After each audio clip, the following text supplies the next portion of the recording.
All right, I will say good morning. Let us begin the beautiful daf ahead of us today.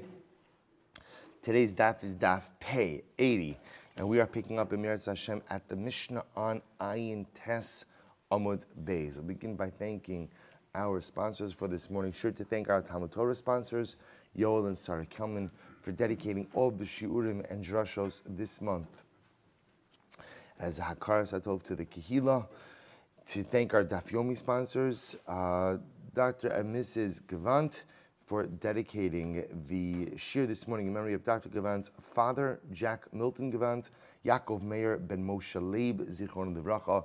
We hope that in the merit of our Talmud Torah, the Neshama will have an aliyah and the family and Nechama. We also thank our anonymous sponsor for dedicating the shiurim this week in the Chusaf for Rachel Yehudis Bas Tova Gittel, and we dedicate our learning as Chusaf Shlema for Aviva Bas Shena Chana. You should have complete refuah together with Kol Cholei Yisrael. And above with that, let us begin. So we're at the Mishnah, a lot to do today. Emeretz Hashem, so we are picking up, I will say, Mishnah, Ayin Tes Amud Beis 79b. Says the Mishnah, Keitzad Mishtatfin B'Mavois. We'll say, interesting case. How do you make a shituf muvos? We'll say, how do you make a shituf? So remember again, we've seen so far Eruv Chatzeros, Eruv Tchumin. We'll even talk a little, we'll dabble a little bit today in Eruv Tavshilin. So Emeretz Hashem, but now we're speaking about how do you make a shituf muvuos? Right? How do you make a shituf? So says the Mishnah, Keitzad Mishtatfin B'Mavoi. How do you go ahead and make a shituf in the mavoi? Maniach asachavis. So a person goes ahead and leaves aside, puts aside, or I should say sets down, a barrel of food. V'omer, harezu l'chol b'nei mavoi. And a person says, this food is hereby given over to all of the members of the mavoi. Umizaki lohen al yedei b'no bitu agidol. And in this case, if you could imagine, let's say we all live in a mavoi together, or whatever, we all live in our respective chatzeros and share the same mavoi. And then what happens? I go ahead and I bring a barrel of food, and I say here, it's my barrel. I say this barrel of food should be for the entire chatzer, all the members of the chatzer. So we'll say, so what's the halacha? Fine, so that work as a mavoi. The problem we'll say is that in order for that to happen, I have to somehow transfer ownership to you. So how do I transfer ownership to you? The way to do this is by using another party who could acquire it on your behalf. So the Mishnah says you could use anyone you want to go ahead and be mizakeh, to acquire it on behalf. I can use my adult children. In other words, people who are related to me have the ability to go ahead and do this. Or ultimately, again, through your Jewish servants, and through your wife. I would say, in other words, it just needs to be someone other than you to acquire the shituf food on behalf of the other residents of the mavui. But also you can't use your minor children, right? You can't use your children who are ktanim. You also can't go ahead and use your non-Jewish servants, because ultimately, again, their hand is like your hand. So we'll say, so again, so halakha l'maaseh, therefore the Mishnah tells me, so a couple of very interesting facts over here. Number one, I have the ability to go ahead and convey, I have the ability to bring a barrel of food, make it the shituf for the entire mavui. What that requires, of course, of me is to somehow convey ownership of the food to the other members of the mavui, which again, I can do through a third party. And that third party can be related to me. They just have to be an adult with capacity, and they have to be Jewish.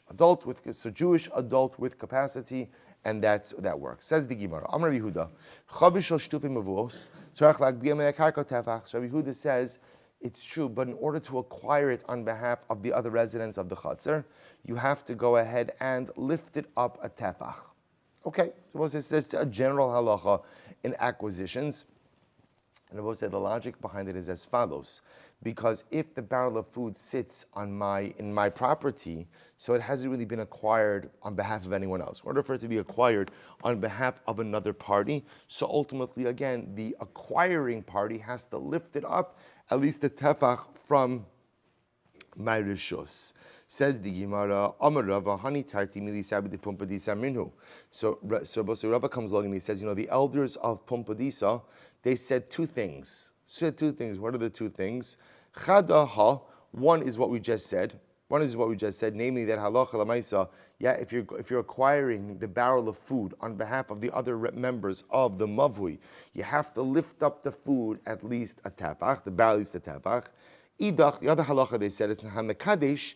If you go ahead and you make kiddush, im ta'am mole lugmav yatza. If you drank a cheekful of the kiddush wine, you're yotze. Ve'im lav lo yatza. But if not, you're not yotze.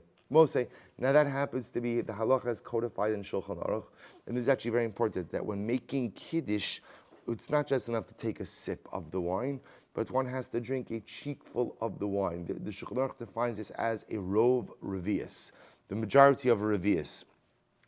So again, revius is 3.5 ounces. So the majority of that, although better to just drink a revius. So that the elders of Pumpadisa also said the following halach. The Amar Rav Yehuda Amar Shmuel, Osin medur lechaya b'Shabbos. You can make a fire for a woman who has given birth on Shabbos. Well, so remember again, a woman who's given birth is considered to be in a state of sakanas nefashos, and therefore halacha l'maaseh, if she's cold and she cannot warm up, you can build a fire in order that she warms up. Savar mina. So we assumed that the meaning of that halacha is l'chaya in l'chololo, that only applies to a woman who's given birth, but doesn't apply to a stam chola. Bimos hagishamim in bimos hachamalo. Furthermore, it only applies during the winter, but not during the summer. So the Gemara says. Yet, interestingly enough, we know that in fact that's not the halacha. The halacha is that you can go ahead and create a fire for any chola who is begeder sakanas nefashos, or even safek sakanas nefashos. When there is even a doubt, right? Even a possibility that there's a danger to life. So halacha l'maaseh, you can make a fire on Shabbos. And the truth is, this is not a seasonal halacha. In other words, that even if at the end of the day, it's the middle of the summer, and it's 90 degrees outside, if a person is ill, cannot warm up, and needs the heat of the fire in order to go ahead and maintain their health, halacha l'maaseh, one is permitted to go ahead and do that. So the Gemara goes on, Itmar, but the Itmar, Amrav Chivar, Avar, Am Shmuel, Heikiz Dam, therefore again, the Sabi de Pumpadisa, the elders of Pumpadisa said that if a person does bloodletting, then it's stani, and as a result, nistani literally means he cools down, which also means he becomes ill. And he becomes ill to the point that he can't get his body temperature back up.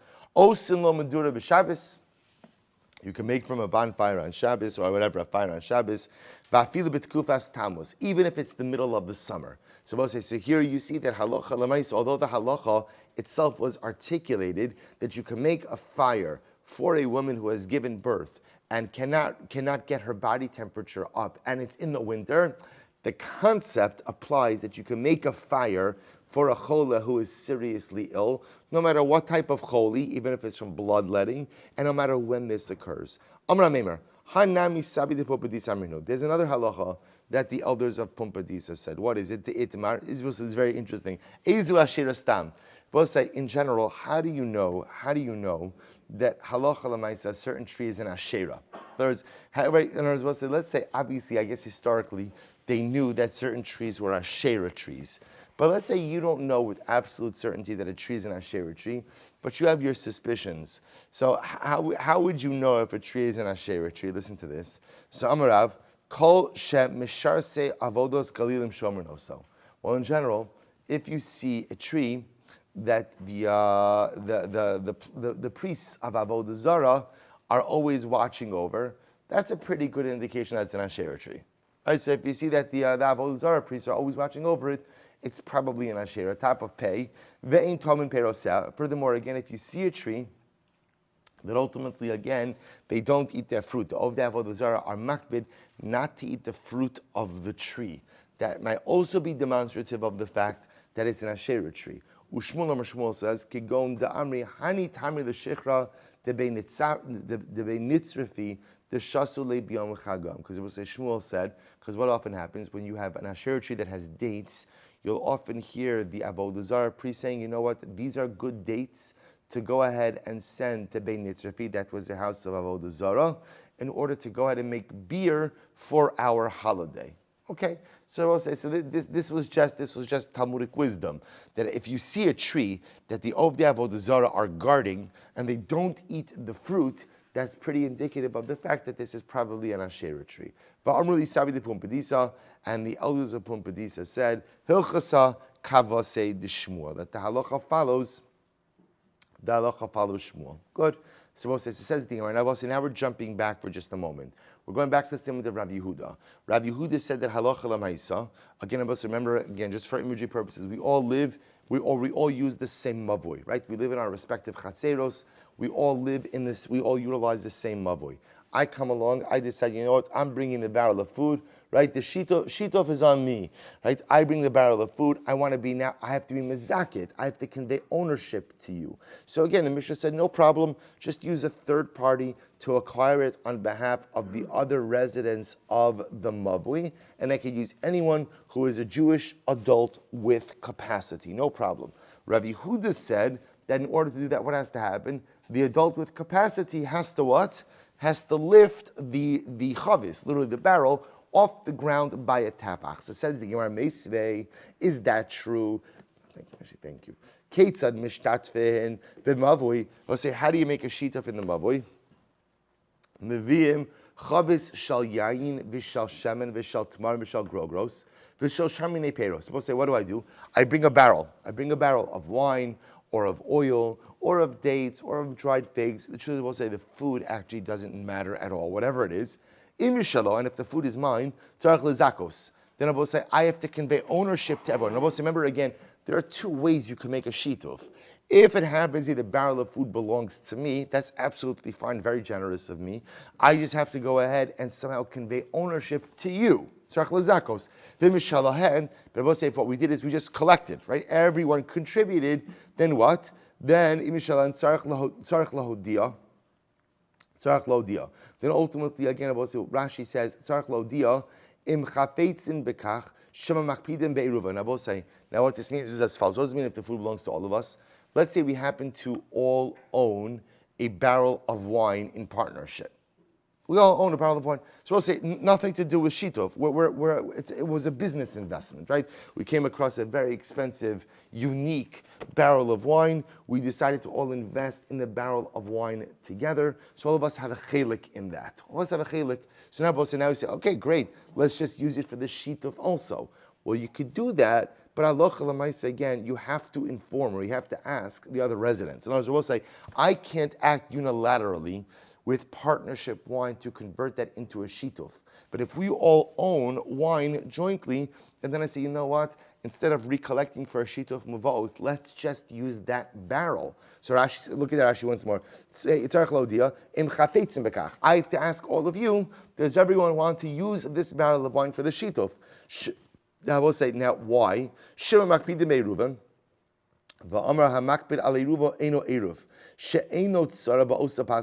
tell you why. Because in order for shituf to work, what has to happen? We all have to be okay with one another taking from that barrel of wine. I will say, in other words, the food collected for shituf muvos, just like the food collected for erev chatzeros, only works if what?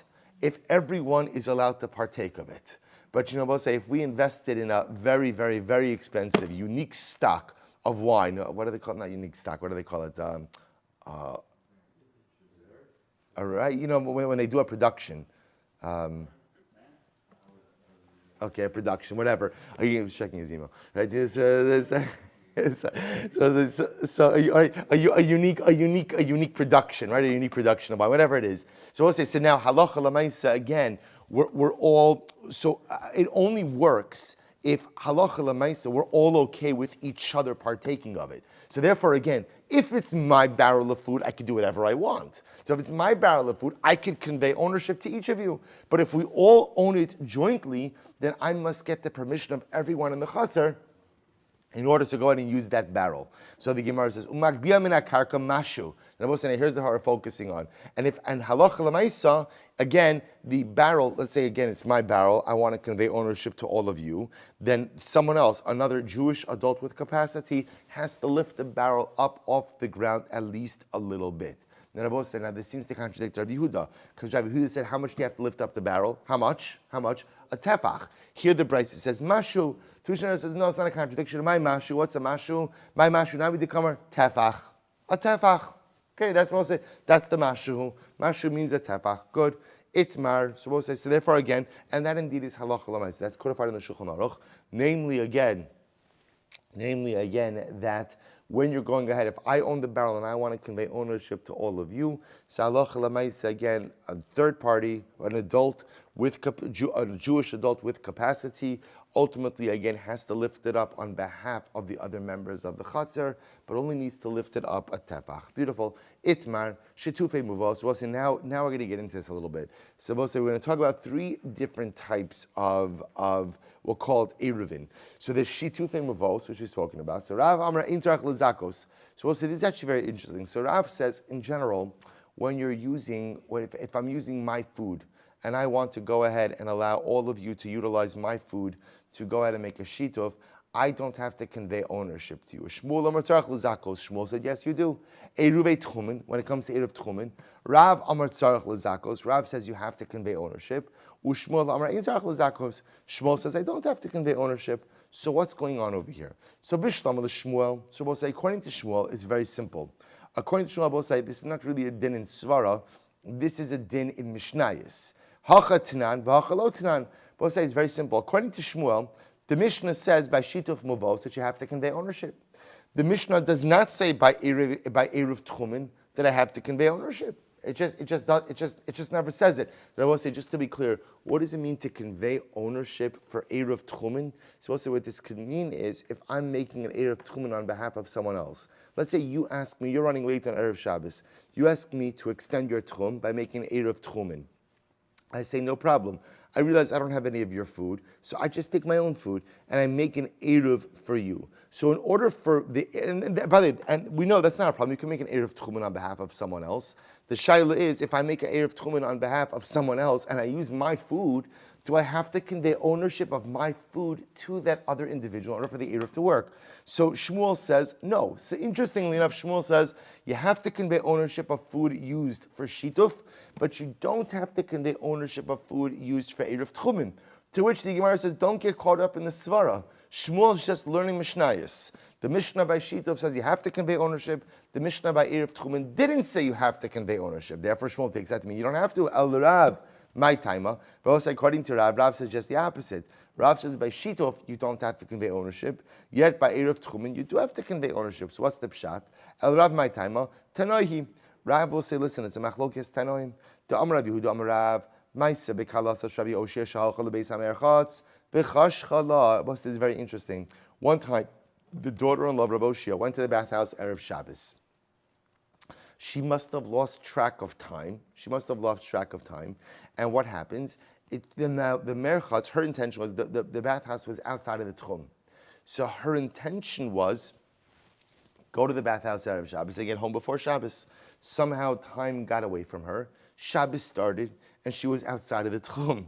What's the problem? She wants to come home for Shabbos, obviously. So what happens? V'irvala chamosa, and her mother-in-law made an eruv for her. Mother-in-law made an eruv for her. Uba ma'aseh Rabbi Chia. So her mother-in-law made an eruv tchumen on her behalf. Her mother-in-law, obviously, will say before Shabbos saw that her daughter-in-law wasn't back home, realizes that the merchatz, the bathhouse, is outside of the tchum. So she makes an eruv for her daughter-in-law to come back. So what happens? Uba ma'aseh Rabbi Chia. The episode came before Rabbi Chia va'aser, and Rabbi Chia said, "Sorry, it doesn't work. The eruv tchumen doesn't work in this case." Omer Rabbi Shmuel Rabbi Yossi Pavloi. So Rabbi Shmuel Rabbi Yossi did not like Rabbi Chia's response, and they called him, "You Babylonian." That wasn't a compliment. Kol kach ata machmir be'eruvin. Why are you so machmir with eruvin? Kach Amar Abba. This is what Abba said. Kol sheyesh lecha lahakel be'eruvin hakel. We'll say in general the rule is when it comes to eruvin, whenever you could be mekel. Be mekel. And Rabbi say, now that's not just a regular din in eruvin. That's a din in general with a din derabanan. Rabbi say, it's interesting. We see this this tension. On one hand, you see that sometimes asu chachamim chizuk ledivreim yoser mishal Torah. The sometimes when Chazal legislated their law, they made it more intense than daraisas. Yet sometimes we'll say, look, it's a dirabanan, and therefore again there is room and maybe even an imperative to be mekel. So at least over here by Eruvin, Rabbi Shmuel Rabbi Yossi says, Rabbi Chia, what are you doing? Be mekel. V'baylahu. So we'll say that we asked about that. Let's analyze this case a little bit. Why did Rabbi Chia say the Eruv was not good? What was the problem? V'baylahu. Mishal chamosi ervala umishum delo zichsala. Was it because the girl's mother-in-law made the Eruv with her own food. And maybe she never conveyed ownership of the food to her daughter-in-law. And that's what Rabbi Chia was bothered by. Rabbi Chia said, you can't, in other words, if you're going to make an Eruv Tchumen for someone with your food, you must convey ownership of the food to them in order for the Eruv to work. Maybe that's what was flawed over here. Oh, Dilma, Mishala Irvala, Umishum Delo Dishalomi Daita. Both said this is fascinating. Or maybe Rabbi Chia felt it didn't work because maybe the mother-in-law did use her daughter-in-law's food for the Eruv. Maybe the reason it didn't work is because she made the Eruv without the daughter-in-law's knowledge. I'm sorry? Oh, Shabbos, so listen to this. So this is quite fascinating. So remember, you say, Zach Ladam Shalom B'fanov, right? You can do something beneficial for someone even without their knowledge or consent. Shabbos, here's what's fascinating. That is true by Eruv Chatzeros. It's true by Shitov Muvaos. It's not true by Eruv Tchumen. Because Shabbos, listen to this. You see, you can't make an Eruv Tchumen for someone without knowledge. Why? Because remember again, Eruv Tchumen is great, is that it extends your mobility in one direction. Remember, as we've seen, whatever you gain in one direction, you lose in a different direction. So therefore, Lav Dav says, now, you can make the argument, but once again, in this case, clearly the girl wants to get home. But this goes to a general idea in halacha, that halacha has to work in a framework. And a framework says that sometimes we do not look at every single individual case with its own individual aspects. So sometimes you have to look at a situation in its totality, an originalist interpretation. Right? You have to go ahead and focus on how was the halacha structured, right? Well, how was the halacha structured? What's the meaning of the halacha? So the meaning of the halacha is Eruv Tchumen is not an objective schus. It's not, in this case it is, in this case it's not. Who says you look at every single case? You look at the concept. So I'll say, that's the tension over here. The Rishonim get into this also a lot. We'll touch on it a bit. Amar lahen, hahu, maybe it didn't work because the mother did it without her consent. So we'll say one of the Rabbanan said, his name was Rabbi Yaakov. I heard from Rabbi Yochanan that what happened in this story was as follows. Ultimately, again, the mother-in-law used her own food. And Rabbi Chia said the Eruv wasn't good. Why? Because the mother-in-law never conveyed ownership of the food to her daughter-in-law. That's why it didn't work. Because in order for Eruv Tchumen to work, the person ultimately, again, for whom the Eruv is being made must be the owner of the food. The mother-in-law never conveyed ownership. And therefore, Allah said that's why it did not work. Rabbi Zera, Rabbi Yaakov, Brei de Bas Yaakov. So we'll see, this is fascinating. So Rabbi Zera said to Rabbi Yaakov, the Brei de Bas Yaakov, literally again, the son, or actually they take out the Brei, the Bas Yaakov. So we'll say, why isn't Rabbi Yaakov known by his father's name? We'll say, look at Rashi. Brei de Bas Yaakov, Aviv lo haya hagun. His father wasn't a good guy. Lefichach lo hiskiro. Therefore, again, he's not mentioned in Gemara. So we'll say, what an incredible Moser. To make sure to live a life that in Meretz Hashem, our children will never be embarrassed to be known as our sons, right? That our children will never be embarrassed to be Ben you. Right? It's such an incredible Moser. So the Gemara says, Kimatis Hasam. So the Gemara says, when I got there, Akif Vizil L'Suma D'Tzor. So let's listen to this. So now, they have this whole machlokas about what happened in this story, right? So here you have Rabbi Chia saying the Eruv doesn't work, and therefore, again, presumably this girl can't get back for Shabbos. You have others explaining they know the Eruv should work, and I will say they're not clear as to what the objection about the Eruv was. Is it because the mother-in-law used her own food and never conveyed ownership to her daughter-in-law, or because she made the Eruv without her daughter-in-law's knowledge? And you can't make an Eruv on behalf of someone without their, or at least an Eruv Tchumen without their knowledge. So watch this. So the Gemara says, Amar le Rabbi Zera, Rabbi Yaakov, the Bas Yaakov. So Rabbi Zera said to Rabbi Yaakov, Kimatis Hasa, when you go there, Akif Vizil Suma D'Tzor, go make a detour in the heights of Tzor. Suma D'Tzor is a place. And go ask Rabbi Yaakov Bar Idi about this story. Ask him what exactly happened. Rabbi Say on Pei Amud Aleph 80a, second wide line. So the Gemara says, So one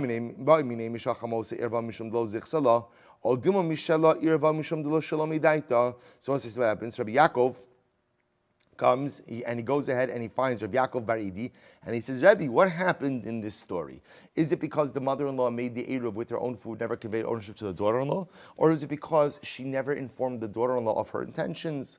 Or Amarle, Mishal Chamos Seir V'la, Umishum Delo Zichsala. So Rabbi Yaakov Bar Idi says, I'll tell you what happened. This situation in this story was the mother-in-law made the Eruv with her own food, and she never conveyed ownership of the food to her daughter-in-law. Because of that, they ruled that the Eruv was ineffective. Amrav Nachman, Naktinan, Echad Eruv Tchumen, Ve'echad Eruv Chatzeros, Ve'echad Shtufim Avos, Tzarech L'Zakos. Rav Nachman said, and this indeed is the halacha, whether you make an Eruv Tchumen, or an Eruv Chatzeros, or a Shituf Muvos, you have to go, I will say, if you are making it on behalf of someone else, and you are using your food, in other words, you're not using their food, that's fine. You could do that. You can make again, an Erev Tchumen, an Erev Chatzeros, or Shtufei Mavos. You can make it on behalf of someone else. You could use your food, but in order to do that, you must convey ownership of your food to that other individual. I will say, that's not complicated. In order to do that, in order to convey ownership of food to someone else for these purposes, what do you need? What do you need? A person who just satisfies 3 criteria: Jewish, adult, capacity. That's all, and you just convey ownership. But also, listen to this interesting shaila. Eruvei Tavshilin. I will say this is like every Erev known to man. Mamish is on this daf. What about Erev Tavshilin? I will say, remember again, Erev Tavshilin. Remember, although we're calling it Erev, of course, has nothing to do with Erev Chatzeros, Erev Tchumen, or Shitufei Muvos. Right? Erev Tavshilin is what you do in order to be able to cook from Yom Tov going into Shabbos. So what about an Eruv Tavshilin? Let's say I want to make an Eruv Tavshilin on behalf of someone else. Tzarech L'Zakos or in Tzarech L'Zakos. Ultimately, again, do I have to convey ownership of my food to that person or not? Amar Rabbi Yosef, Umayti Boile. What's the shayla? Lo Shmiele Had Amar Rav Nachman Bar Rav Ado Amar Shmuel. Eruvei Tavshilin Tzarech L'Zakos. It's a pretty explicit statement. Yes, Eruv Tavshilin, you have to convey ownership if you want others. If you want to make an Eruv Tavshilin on behalf of others, you must convey ownership of that food to those other parties. I'm going to Abaye, Pshita de lo Shmiele. Obviously, I didn't hear it. The Shmiele, because if you are, obviously that he did not hear it. The Shmiele, mighty boile. If I would have heard it, or if he would have heard it, what would have been the Shaila?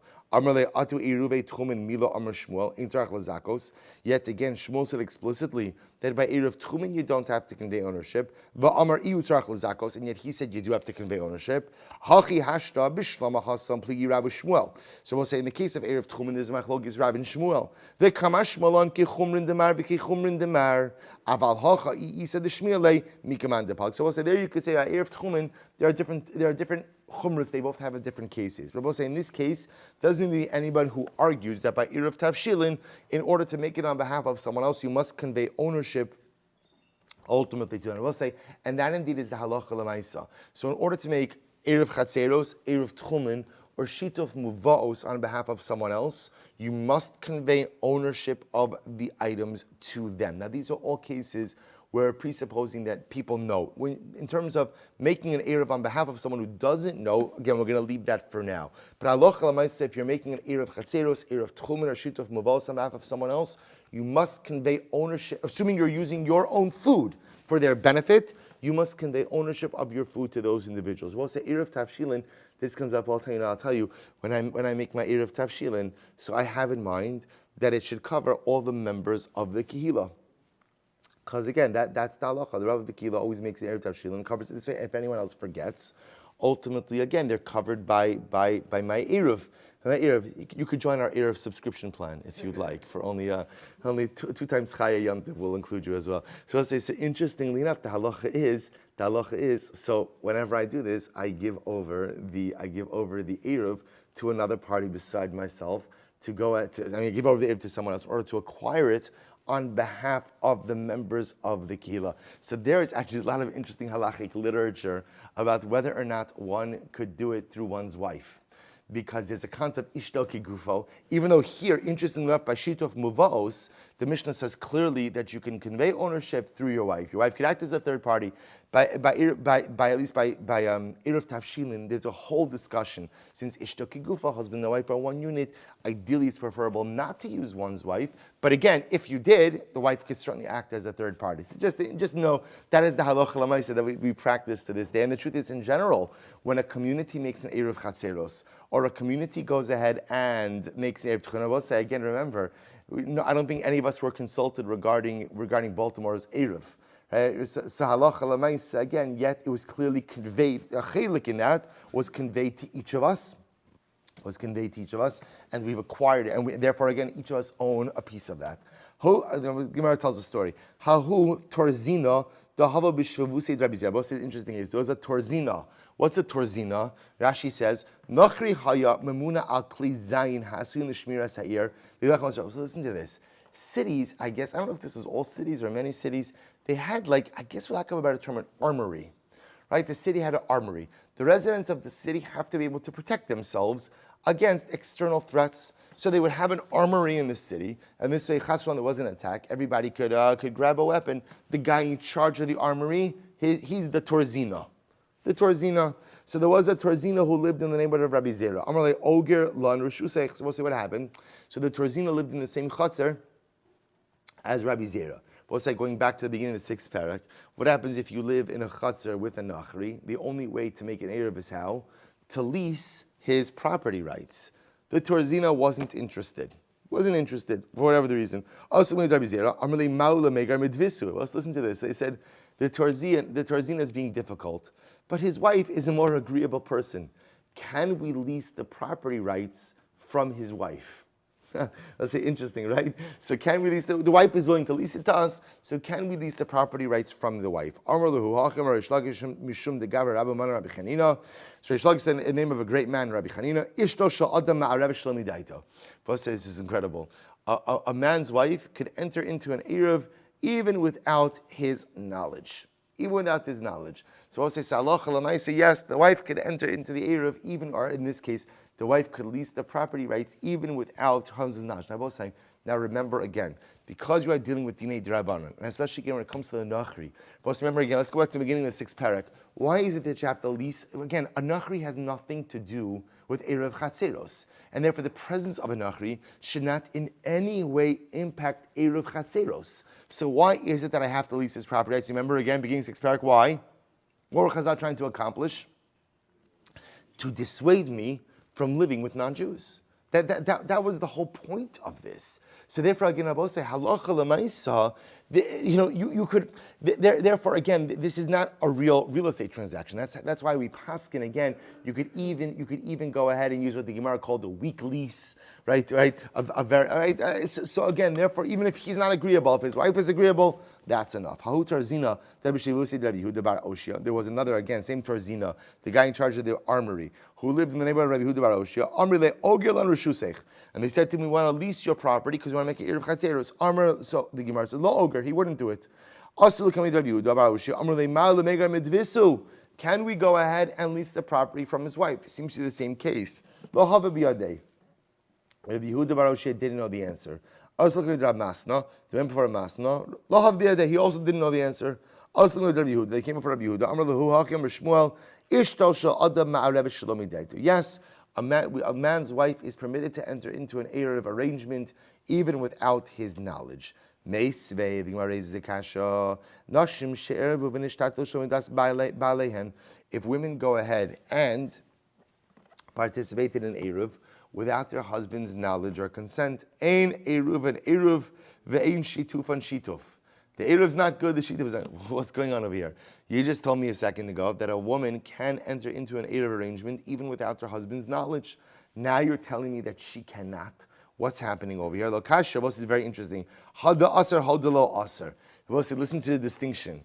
When her participation is needed for the eruv, then she's permitted to go ahead and do so even without her husband's consent or knowledge.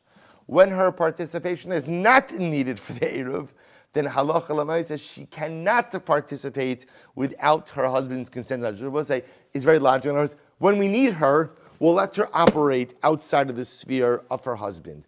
If we don't need that household's participation for whatever the reason, halach, Rashi explains all these cases, we're not going to allow her to operate without her husband's consent. This makes sense. Because if not for this explanation, Ibn Shmuel will be contradictory. Why would Shmuel say? If one of the members of the Mavoi, who normally participates in the Shituf, the lo nishtatev, and he did not participate for whatever the reason, right? Rashi says over here, Eino rotza umiskabin lesra alei. He gets bregus, right? The guy gets angry. The guy gets angry with the other members of the shituf, and therefore halacha lemaisa, he goes ahead and he refuses to participate. So the Gemara says, Shein rag. I'm sorry, lo nishtatev bnei amavi nichlas l'soch beiso benotlin shitufa mimeno bal karcho. So we'll say this is actually an incredible halacha. So normally, right, we all live in the same mavoi, right? We all utilize the same mavoi, and we always join in the shituf. I get bregus, so I say, you know what? I'm not participating in the shituf this week. Now I will say that's a pretty significant level of bregus, because what happens if I do that? It's ruined for all of you. So what's the halacha? The Gemara says, but normally I participate, but this guy says I'm not participating. The halacha is you can walk into my house, take my food, and make me participate in the Eruv against my will. Now, we'll say, now listen to this. Tosfos comments on this, and it's actually, you see Tosfos Ragil, Divrei Mascha Ragil.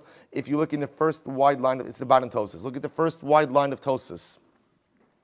Middle of the line, it says, V'not lin shitufo ba'al karcho dekamar hainu shabal habayis aval das ishtot tzarich. Supposed to suggest you understand when the Gemara says, when Shmuel says over here that you can walk into my house and take the food for the shituf against my will, you can do it against my, as long as what? As long as my wife is willing. Or as well say, so halacha l'maisa, again remember, because this is part of the whole conversation. So Shmuel is saying that as long as the wife is willing to be compliant, then halacha l'maisa, you can take the food even if the husband is not. Ragil in shein ragil lo. Never said this only works in a case where, let's say, again, normally I am compliant.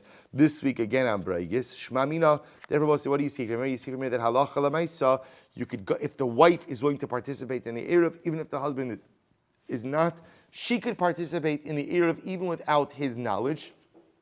But again, we only utilize this halacha in a case where that household's participation is necessary for the Eruv to be effective. So the Gemara say, so let's bring a raya that supports this idea. Kolfin also lasos lechi v'korlim mavoi. Both is very interesting. Let's say one of the members of the mavoi doesn't want to put up a lechi or a korah. So we'll say, remember again, this is going mamish all the way back to the beginning of our Eruvin days. So remember again, at the entrance we have a mavoi, you must put up a lechi or a korah. Right, either a vertical beam or a horizontal beam. Right, so the korah is the beam that goes across. The lechi sits on the side. So in order to be able to carry in the mavui. So let's say again, I'm a member of the mavui. I don't want to participate in lechi or korah. I can be compelled to do so. So we'll say Amud Beis, shiny hasam deleka mechitzas. So we'll say it's actually very interesting. The reason you want to suggest maybe the reason you could compel one of the members of the mavui to participate in the lechi or the korah, because we're talking about a case where the mavui is open, and if the mavui is open, having a lechi or a korah there encloses it. And in closing, if you look at Rashi, shiny hasam deleka mechitzos umavui megulahu v'ino noach l'shomro hilchach kolfin oso. So we'll say, interestingly enough, maybe you could force someone to participate in a lechi or a korah in a situation where the mavui is open. The mavui is open and it's unsecure. The lechi and the korah closes it off and somehow makes it more secure. So for the security of the mavui, you can force someone to participate. Maybe for carrying, you can. Tosfos is bothered by this because how does the appearance of a lechi or a korah make the mavui any more secure? Meaning, okay, it's fine. A lechi or a korah creates perhaps a halachic mechitza, a halachic barrier or wall, but it doesn't actually contribute to the safety and security. Okay, so Tosfos has it over there. He says, Itmar, both say the Masoras Shas erases the Lishna Achrina. Itmar, Rav Chia bar Ashi Amar, Osin Lechi Ashera. So this is an interesting case. So once you brought up Lechi, Rav Chia said, and I both say, I just want to point out that halacha l'maisa, this seems to be the halacha that ishtal shel adam a person's wife could participate in the Eruv on behalf of the household. So we'll say, it goes out saying that a wife can participate in the Eruv on behalf of the household when her husband is compliant. Interestingly enough, the halacha is, even if her husband is not compliant, the woman of the house has the ability to enter in her household into compliance with the Eruv. That is the halacha. That is the halacha. Good. So it says the Gemara, Itmar Rav Chiya bar Ashi Amar, Osin lechi ashera. Well, this is an interesting case. You can make a lechi out of an ashera tree. Right? Out of an ashera. So let's remember again, ashera is avodah zarah. Yet Rav Chiya bar Ashi says you could use an ashera tree for your lechi. Rav Shimon Lakish on Reish Lakish says osin korah ashera. You could even make your korah. Let's remember again, the lechi is the beam that goes right, the side post. Korah is the beam that goes across. You could even make your korah out of an ashera. So we'll say man damar korah kol shkin lechi. So the opinion that says you could use a korah from an ashera certainly agrees that you could use a lechi. Man damar lechi, but the one who says that you could use a lechi from an ashera, about korah low, but korah you can. They both say, now remember, there's a very important distinction between a lechi and a korah. A lechi has no shear, right? A lechi could be of any amount. However, again, a korah, both say, has to be at least a tefach of width. A tefach of width. In fact, if you look at Rashi, Rashi says over here, lechi, de'ein lo shear l'rach bava avyav. A lechi has no shear for its width, right? For its width or for its thickness. Korah, on the other hand, must be at least a tefach in width. And remember, again, it has to be, like the Gemara says, to be strong enough to be able to support a brick or a half a brick. So we'll say, now watch this. So the opinion that says that you could use a branch of an ash or wood from an ashera for your korah certainly says you could also use it for a lechi. But the opinion that says that you could use it for a lechi, Rabosai, would not say that you could use it for a korah. Why not? Kisuse mechsas shiure. Because Rabosai, again, remember, any time that a particular item has a shear, you cannot use ashera wood, anything from an ashera. Why? Because we'll say anything that is used for avodah zarah is automatically considered to be in a state of destruction, a state of non-existence. It doesn't have a shear. So if a particular item requires a shear, you can never go ahead and use something for avodah zarah for it. We'll say, we spoke about this a few days ago. If you remember again, the paradigmatic example of this is lulav, Mishnah and Sukkah. You can't use a lulav of an ashera. Right? Why? Because a lulav has a specific shear, a specific size that it has to be. And Allah say anything coming from avodah zarah is assumed to not possess a shear. So interestingly enough, it would appear, based on this, the Gemara seems to indicate that Allah so you could use a piece of an ashera for your lechi, because the lechi doesn't have a shear, but you could not use ashera wood for a korah, because korah requires a shear. Good, says the Mishnah. Nismai to ochels. Well, listen to this interesting case, and same idea. So now, Baruch Hashem, we all joined in a shituf, right? So we're all part of the same mavui, one big happy mavui family. We have our shituf mavos. We had a barrel of food, either that we all owned together and agreed to use for shituf, or I owned the food. It's my food, but I conveyed ownership to all of you. So what's the halacha? Nismai to ochel. So we'll say, so now what happens? Let's say over time, the food that's in the shituf became diminished. The Rebbe says, so it dipped below the amount necessary for the requisite shear. Now we don't know what the requisite shear is. We'll see that in just a little bit. So what's the halacha? Mosif umezakeh.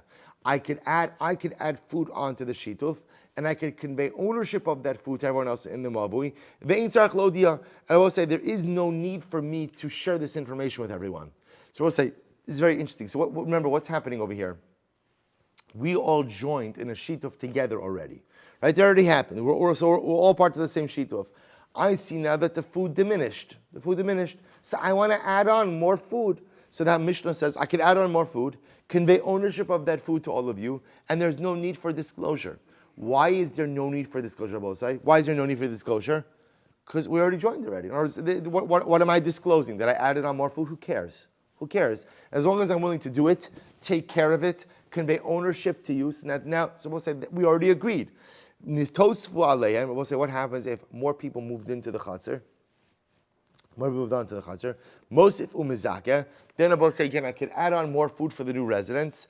But now we'll say I do have to inform all of the residents of the Mavoi, because we'll say now that there are more new people here, that means the food is going to get shared with more new people. And Allah again, in order for that to work, all of the residents have to be in agreement with that. Kamahu shiurin. So I'll say, how much food do you have to use for a shituf? Bisman Shem Eruvin, when there are a lot of residents, now we'll have to define what's a lot of residents, what's a small amount of residents. When there's a lot of residents, Mazon Shtei Seudos, then halacha l'maisa will say you use, if there are a lot of residents, all you need for the entire shituf is enough food for 2 meals. We'll say, I want to be clear, not enough food for 2 meals for every single resident, just enough food for 2 meals for one person. That's enough for the shituf. However, bizman shei mu'atin, when there's not a lot of people, a very small number of residents, then what? Kigro geres l'chol echad ve'echad. All you need is the amount of a dried fig for every individual in the mavui. Rabbi Yossi says, is that so? B'tchilas eruv. Rabbi Yossi is very interesting. When we speak about the amount of food you need for the shituf, whether if it's a lot of residents, you need mazon shtei sudos, or a smaller number of residents, the size of a dried fig for everyone. When is that so? B'tchilas eruv. Rabbi Yossi said that's only true when you are first making the eruv. Aval b'shiyare eruv. Rabbi Yossi said once the eruv has been made, so I'll say you do not need, it's very interesting, once the eruv has been made, you don't have to keep up that level of food at all times. Rather, again, b'shiyare eruv kosher, as long as, we'll say, once you make the shituf, then even if the shituf food diminishes over time, halacha l'maisa, as long as there's something left, ultimately, again, you are good to go. V'lo amru la'arei bechatzeros, by the way, the Gemara said, just as an aside, we saw this before. Technically speaking, once you have a shituf muvos, you actually don't need an eruv chatzeros. Shituf technically covers not just the but the eruv chatzeros, but yet even if you have a shituf muvos, we're still going to tell you that you have to do an eruv chatzeros. Why? In order that the concept of eruv chatzeros not be forgotten from children. Because remember again, the children who live in the chatzer will not see the shituf. And therefore, if they never see an Eruv, they'll forget about what Eruv is. Eruv Chatzeros. Therefore, again, even though technically speaking, Shituf Muvos covers Eruv Chatzeros as well, Halacha L'maisa, we still tell you have to make an Eruv Chatzeros the children should see. Good. So we'll say, let's analyze this. When we said before that Halacha L'maisa, if we made the Shituf, and then the Shituf food diminished, I want to add on more food. So what do the Mishnah say? I can add on more food. I can convey ownership to you, to all of you, to the residents of Lava, and then what? But there's no obligation of disclosure. So what's the case? If you want to say I'm just adding on the same type of food, my iryan is smite, then we'll say you don't have to set up as a case of where the shituf diminished. Afilu kala nami. I'll say even if there's mamish nothing left of the old shituf at all, I could add on. I could add on totally new food. I don't have to disclose. Ela b'shnei minin. Rather, we'll say it must be that what? The shituf was made with one type of food. I now want to add on, right, another type of food. And therefore the Mishnah is telling me, the Gemara says, even if I want to add on a second type of food, even though now I'm introducing a new food into the shituf, there is still no obligation of disclosure. This sanya, because we learned, kala ha'ochel, if the food of the eruv is no longer, mimin echad in tzarch lo dio, if I'm adding on the same type of food, there's no obligation of disclosure. Mi beis meaning, but I will say if I'm adding on a second type of food, then what? Tzarech lo dio, then I have to go ahead and disclose. We'll say fascinating, a discussion about disclosure. So the Gemara seems to indicate to me that if the eruv food drops below a significant level, I want to replenish. If I'm replenishing with the same type of food, no obligation of disclosure. If I'm replenishing with a new type of food, then there is an obligation of disclosure. Iboy is the Gemara says. This is good. I'm sorry. Good. Desanya kala ochal min echad in tzarch lo dim beis min tzarch lo. Ibay sem min echad, ibay sem shnei minan. So also we can interpret the Mishnah dealing in two different cases. One possibility is that I'm replenishing it with the same type of food. Other possibility is two types of food. Ibay sem min echad. One possibility number one is I'm replenishing with the same type of food. My nismait. What does it mean that the food was diminished? Nismatit. There's no more food. There's no more food. So therefore, I will say the Mishnah is teaching me that even if there's no more food, as long as I'm replenishing it with the same type of food, there's no obligation of disclosure. The other possibility is mishnei minin. Then Allah Lamaisa, again, I'm going ahead and adding on a second type of food, and kala shiny. And I will say Allah Lamaisa, when there's no more food, halacha l'maisa, that's if there's no more food and I'm replenishing the food with a different type of food, that's when I have an obligation of disclosure. But if the initial eruv food or shita food has not totally gone away, in other words, there's still some left, but I'm replenishing it with a second type of food, there would be no obligation of disclosure at all. So therefore, Rabbi say, halacha l'maisa, when you're replenishing with the same type of food, whether there's something left of the original Eruv or not, no obligation of disclosure. When you're replenishing with a different type of food, if the initial Eruv is totally gone and I'm replacing with a new type of food, then there's an obligation of disclosure. But if some of the original Eruv food is left over and I'm just bolstering it with new food, then there is no obligation of disclosure. We'll stop over here. We'll pick up in Miraz Hashem at the 2 dots tomorrow. Shkoyach.